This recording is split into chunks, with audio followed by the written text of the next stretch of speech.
नमस्कार दोस्तों, यहाँ का होस्ट दोस्त क्रांति जोशी आपका स्वागत करता हूँ मैं आरएम शॉर्ट्स में, जिसमें हम लेके आते हैं दिन भर की स्पेस और डिफेंस न्यूज की टॉप 3 खबरें। तो चलिए जान लेते हैं। अपनी सबसे पहली खबर की बात करें तो वो डिफेंस एक्विजिशन काउंसिल की तरफ से आ रही है। कुछ दिनों में 5,000 करोड़ से ज्यादा का प्रपोजल पास होने की संभावना है या उस पर मीटिंग होने की संभावना है। इस मीटिंग में अप्रूवल के लिए कौन कौन से प्रोजेक्ट शामिल होंगे उनके बारे में भी थोड़ा जान लेते हैं। इसमें जो सबसे पहला प्रपोजल है वो 3 नेवी के कैडेट ट्रेनिंग शिप को एक्वायर करने से लेकर है, जिसके द्वारा हमारे जो यंग कैडेट हैं जो कि मैरीटाइम फोर्सेस में भर्ती होते हैं उनको किस प्रकार से सिक्योरिटी करनी है, किस प्रकार से जहाजों को चलाना है, उनकी मेंटेनेंस किस प्रकार से करनी है, इन सारी चीजों की जानकारी इन्हीं ट्रेनिंग शिप्स के द्वारा दी जाती है। ये जो ट्रेनिंग शिप है वो मेक इन इंडिया के तहत बनाए जाएंगे और इसमें केवल भारत की कंपनियों को ही टेंडर में पार्टिसिपेट करने के लिए अलाउ किया जाएगा। इससे पहले इन्हीं वेसल्स के लिए, इन्हीं शिप के लिए कॉन्ट्रैक्ट ऑलरेडी साइन हो चुका है और 5 सालों से ज्यादा का समय गुजर चुका है और अभी तक इन नेवी की शिप को प्राप्त नहीं किया जा सका है, जिससे कि इस प्रोजेक्ट में पूरा का पूरा डिले हो चुका है। तो नेवी इस प्रोक्योरमेंट को फिर से स्टार्ट करना चाहती है, इसलिए अप्रूवल के लिए डिफेंस एक्विजिशन काउंसिल के पास यह गया हुआ है और हो सकता है कि इसको जल्दी पास कर दिया जाए। ये जो शिप एक्वायर करने हैं उनमें जो ट्रेनिंग है वो इंडियन कोस्ट गार्ड को भी दी जाती है इंडियन नेवी के कैडेट के साथ साथ। इंडियन कोस्ट गार्ड की बात चली है तो इंडियन कोस्ट गार्ड को 6 मैरीटाइम सर्विलांस एयरक्राफ्ट भी चाहिए, जो कि इस मीटिंग में डिस्कशन हो सकता है। यह जो कोस्ट गार्ड को एयरक्राफ्ट चाहिए उसके लिए कोस्ट गार्ड बहुत समय से प्रयास कर रहा है, लगभग 5-6 सालों से प्रयास कर रहा है और अब जाके उस पर निर्णय होने वाला है। इस प्रपोजल में सर्विलांस के जो इक्विपमेंट हैं इन 6 एयरक्राफ्ट के लिए वो डीआरडीओ के द्वारा डेवलप किए जाएंगे, ऐसा प्रपोजल है, जो कि इंडियन एयरफोर्स के द्वारा एक्वायर किए गए ट्रांसपोर्ट एयरक्राफ्ट में लगाए जाएंगे। अब एक बात से कंफ्यूजन होती है कि इंडियन कोस्ट गार्ड के लिए इंडियन एयरफोर्स क्यों ट्रांसपोर्ट एयरक्राफ्ट खरीदेगा। एक्चुअल में इंडियन एयरफोर्स अपने अवरो ट्रांसपोर्ट एयरक्राफ्ट को रिप्लेस करना चाहता है, जिसके लिए 4-5 साल से कवायद स्टार्ट है और कुछ 56 इस प्रकार के एयरक्राफ्ट खरीदना चाहता है। अभी जिस इंडियन एयरफोर्स के एयरक्राफ्ट को इस प्रपोजल के द्वारा रिप्लेस करना है वो हॉकर सिडिले HS-748 है, जो कि HAL के द्वारा बनाया गया था। HAL को लाइसेंस मिला हुआ था इसको प्रोड्यूस करने का, जिसका इस्तेमाल हम लोग 1980 के दशक से कर रहे हैं और अब ये पुराने हो चुके हैं और इनको रिप्लेस करना चाहती है इंडियन एयरफोर्स। इसके लिए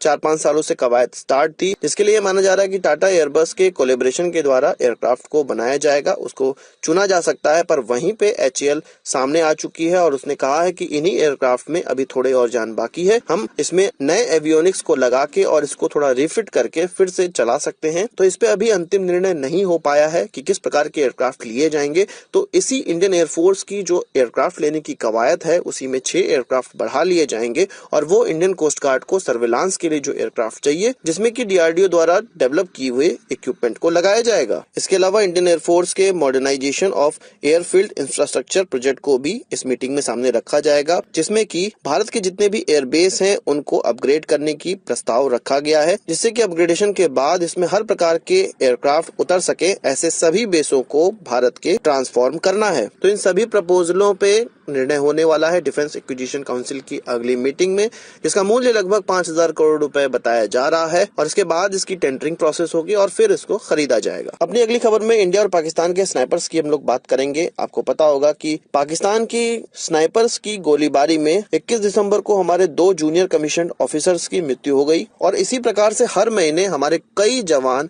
शहीद हो जाते हैं उनके स्नाइपर्स की गोलियों से। और पिछले 2 सालों से इस प्रकार की गतिविधियों में बहुत तेजी आ गई है, जिसके लिए भारतीय आर्मी अब कुछ कड़े कदम उठाने की सोच रही है, पर अभी तक कोई कड़े कदम नहीं उठाए जा सके हैं। अभी जो स्नाइपर्स की भारत में प्रॉब्लम है उसके बारे में थोड़ा यहाँ पे डिस्कशन कर लेते हैं। भारत जो अभी इस्तेमाल कर रहा है स्नाइपर राइफल वो Russian made Dragunov sniper rifle है, जो कि 1960 के दशक की बनी हुई है और इसकी effective range of fire 800 metre की है। जबकि पाकिस्तान के द्वारा जो स्नाइपर राइफल इस्तेमाल की जा रही है वो रेमिंगटन का मॉड्यूलर मॉडल है, जो कि 1500 की इफेक्टिव रेंज ऑफ फायर के साथ आता है। तो आप समझ सकते हैं कि उनकी राइफल्स हमारी राइफल से लगभग 2 गुना ज्यादा मार कर सकती हैं। इंडियन ऑफिसर्स के मुताबिक जो स्नाइपर की ट्रेनिंग हमारे वहाँ होती है वो लगभग पहले 4 हफ्तों की होती थी, पर अब वो 7 हफ्तों की बढ़ा दी गई है।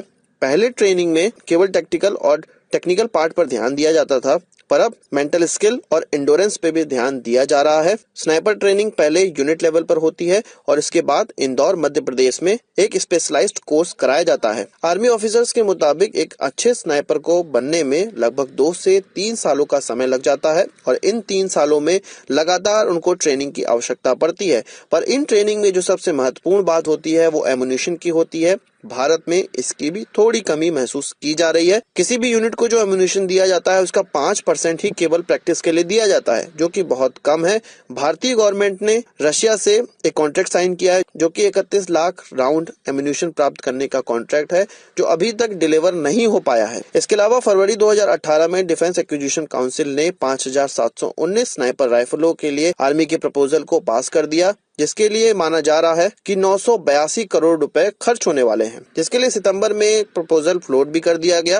पर अब इस प्रोसेस में लगभग 3 से 4 सालों का समय लगने वाला है और इस प्लान के तहत लगभग 50,000 राउंड एमुनिशन भी खरीदा जाएगा और इसके बाद इस प्रपोजल के ही तहत 52,000 एमुनिशन डोमेस्टिकली बना के भी खरीदा जाएगा। पर बात सबसे बड़ी यह है कि 3 से 4 साल में ये जो कंप्लीट होने वाली है स्नाइपर राइफल को खरीदने का प्रोसेस, वो बहुत लेंदी लग रहा है, क्योंकि इतने समय में हमारे कितने ही जवान स्नाइपर राइफल की कमी के कारण पाकिस्तानी गोलियों का शिकार बनते चले आएंगे। यहाँ पर जो इंडियन आर्मी और इंडियन एयरफोर्स को करना चाहिए वो लगभग 1000 स्नाइपर राइफल तो तुरंत खरीदने चाहिए फास्ट ट्रैक प्रोसीजर के थ्रू, जिस प्रकार से हम अन्य राइफल्स खरीद रहे हैं। और ये बहुत ज्यादा महत्वपूर्ण हो जाता है हमारे जवानों की रक्षा के लिए और जवाबी कार्रवाई के लिए, क्योंकि स्नाइपर राइफल या स्नाइपर के मामले में हम पाकिस्तानी शक्ति के आधे प्रतीत होते हैं अभी के सिनारियो में। अगली खबर में हम लोग चाइना की बात करेंगे। चाइना का इंडिजिनियसली बना हुआ एयरक्राफ्ट कैरियर अपने एक दूसरे ट्रायल के लिए अब जा चुका है। आप जानते होंगे चाइना ने type 001A indigenously aircraft carrier develop किया है,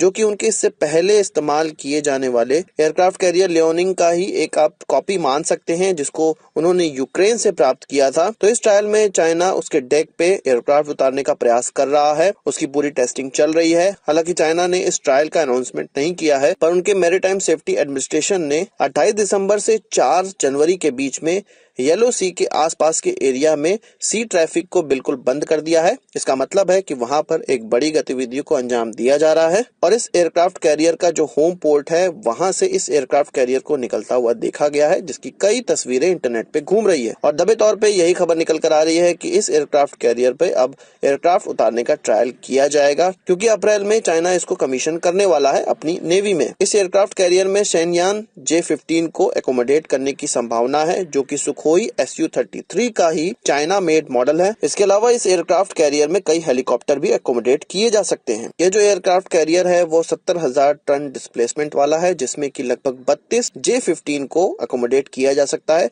जो कि उनकी लियोनिंग एयरक्राफ्ट कैरियर से 8 ज्यादा है। और इसमें लियोनिंग एयरक्राफ्ट कैरियर से एडवांस रडार और ब्रिज सिस्टम लगे हुए हैं। क्योंकि ये एयरक्राफ्ट कैरियर रशियन डिजाइन पे बना हुआ है, सोवियत डिजाइन पे बना हुआ है, इसलिए इसमें एयरक्राफ्ट को लॉन्च करने के लिए भी स्की जंप सिस्टम का ही इस्तेमाल किया जाएगा, जो कि हर रशियन एयरक्राफ्ट कैरियर में इस्तेमाल किया जाता है। आप जानते होंगे कि लियोनिंग में भी J-15 को ही एकोमोडेट किया जा रहा है और इसमें भी J-15 को ही इस्तेमाल किया जाएगा, इसलिए जो क्रू मेंबर हैं उनको आसानी होगी इस प्रकार के एयरक्राफ्ट की इस एयरक्राफ्ट कैरियर में ट्रायल करने में, क्योंकि वो वाकिफ हैं इस एयरक्राफ्ट कैरियर से भी और इस प्रकार के एयरक्राफ्ट से भी। इससे पहले इस एयरक्राफ्ट कैरियर के 3 ट्रायल हो चुके हैं, मई, अगस्त और अक्टूबर में, और अब जाके दिसंबर में फिर से इसका ट्रायल स्टार्ट हो रहा है। और कहा जा रहा है चाइना इसको अपनी नेवी के फाउंडेशन डे के 70वीं एनिवर्सरी के समय अपनी नेवी में इंडक्ट करेगा। तो आज की इस वीडियो के लिए बस इतना ही। आशा करता हूँ आपको वीडियो पसंद आया और आपको एक बड़ा थम्स अप जरूर देंगे। इस वीडियो से मुझे कोई सवाल या सुझाव हो तो कमेंट बॉक्स में जरूर लाइएगा, और यदि आपने हमारे चैनल को सब्सक्राइब नहीं किया है तो भी कर लीजिए, क्योंकि हम इस प्रकार की वीडियो लाते रहते हैं। नमस्कार, थैंक यू, जय हिंद।